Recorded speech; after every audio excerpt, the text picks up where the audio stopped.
গাড়ির সামনে কেউ এইভাবে আসে নাকি? এখন তো একটা দুর্ঘটনা হয়েছে। আর দুর্ঘটনা ভাই, আমার মা মৃত্যুসজ্জায় লড়াই করছে।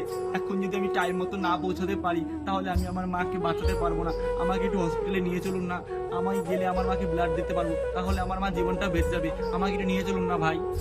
আরে এখন আমি কি করি? আজকে তো আমার ইন্টারভিউ আছে।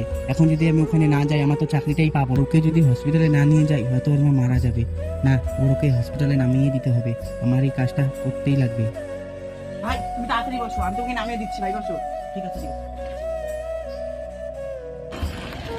ভাই দাঁড়াও দাঁড়াও দাঁড়াও দাঁড়াও দাঁড়াও এখানে। ভাই তোমাকে অসংখ্য ধন্যবাদ। আজকে হয়তো তোমার জন্য আমি আমার মাকে প্রাণে বাঁচাতে পারবো।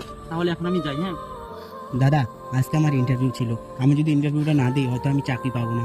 কিন্তু তোমাকে যদি আমি হসপিটালে না নামিয়ে দিই হয়তো তোমার মা বাঁচবে না। এই কারণে একটা চাকরির থেকে বড় একটা জীবন। একটা জীবন বাঁচলে একটা চাকরি না পেলেও চলবে দাদা।